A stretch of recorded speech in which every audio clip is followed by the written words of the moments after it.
Welcome back to the Inner Whisper, your sacred pause to come back to yourself. Is Vane.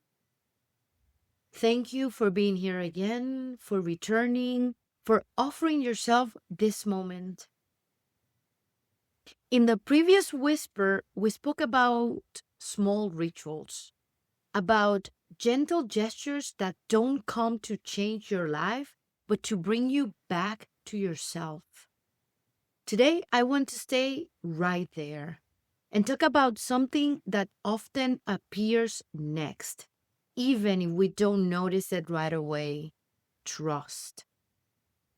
You may already know this experience. You begin something with intention, a small gesture, a practice, a project, and then a few days later, doubt appears. Does this even work? Am I doing it right? Does it make sense to continue? And many times, we don't stop because it doesn't work. We stop because we ask too much of ourselves. If this sounds familiar, this whisper is for you. Today, I want to talk about how trust doesn't come first. Trust is not the starting point, it is the result. And this is important. This kind of trust is not about believing in something outside of you. It's about trusting your own capacity to return, to stay, to not abandon yourself. This isn't a belief.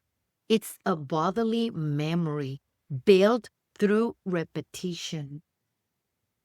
Trust grows when something is held with kindness, when you return even without motivation, when you don't leave yourself at the first moment of discomfort. We live in a culture that tells us we should trust only when we feel certain.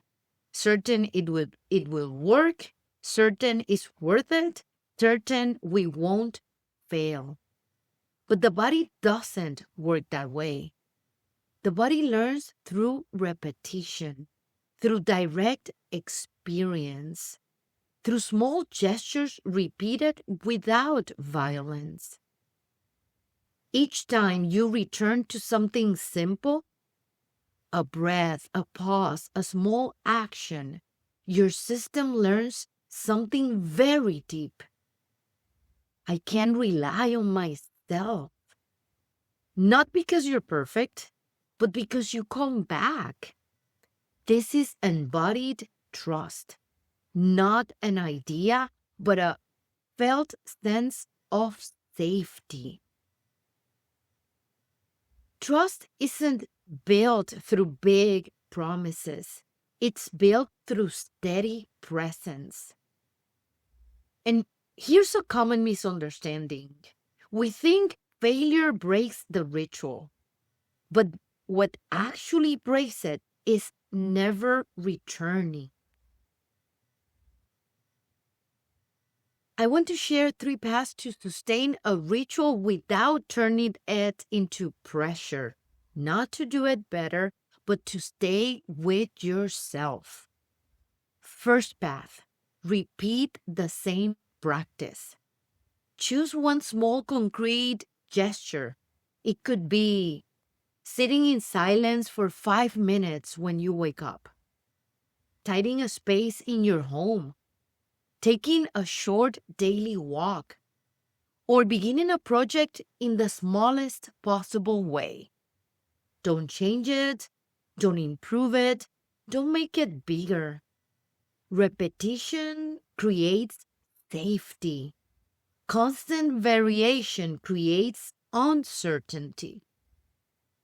When the gesture stays the same, the body relaxes. It knows what to expect, and trust begins to grow. Second path, notice resistance without fighting it. There will be days when you don't feel like it. Days when the body feels heavy or distracted, or you just simply did not have the time. When that happens, don't force yourself, but don't disappear either. Pause. Notice the resistance. Name it quietly. There is resistance today. Breathe with it for a moment. Then choose the smallest version of the gesture. Not the ideal one, not the complete one, the minimum. If the ritual was 5 minutes, do one. If it was cleaning, clean one small area. If it was breathing, take one conscious breath. You're not ignoring resistance, you're including it. And when you do that, the body learns something new. It doesn't have to shut down to be heard. Third path, return even after you missed a day. If you didn't do it yesterday or the day before, it's okay. You don't need to start over. You don't need to punish yourself. Just return. The ritual isn't broken by absence. It's strengthened by coming back. Each return without reproach deepens trust. Now, let's bring this into the body, not to understand it, but to feel it. If you can, gently close your eyes. Let your body relax. Bring your attention to your breath. First breath of light. Inhale through the nose with the intention of feeling supported, as if the ground were holding you. Exhale through the mouth, releasing doubt and the pressure to do this perfectly. Second breath, inhale deeply with the intention of cultivating trust. Not big trust, just enough for this moment. And exhale, softening self-judgment and inner demands. Third breath, inhale with the intention of coming back to yourself once again. And sigh, gently affirming, I can return as many times as needed.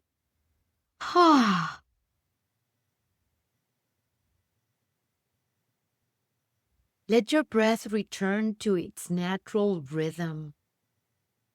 Stay here for a moment without doing anything, letting the body remember this feeling.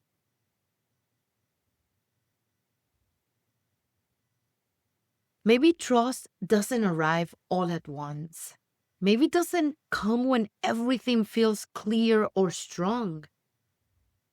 Maybe trust is built differently, through repeating a small gesture, through not abandoning yourself at the first difficulty, through returning even with doubt.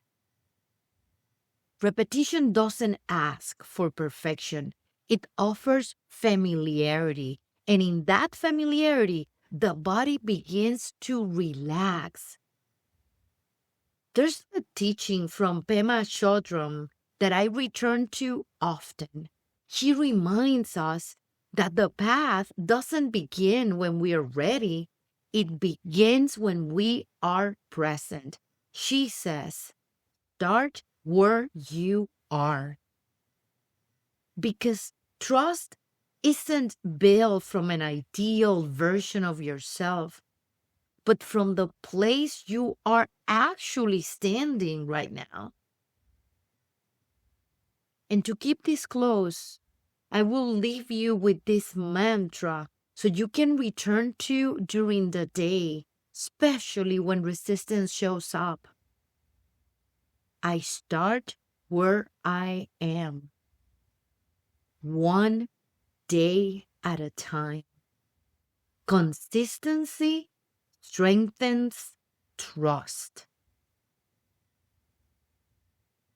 I start where I am, One day at a time, consistency strengthens trust. Thank you for sharing this moment with me. If this whisper resonated, return to it whenever you need it. Share it or subscribe to my channel to continue walking together.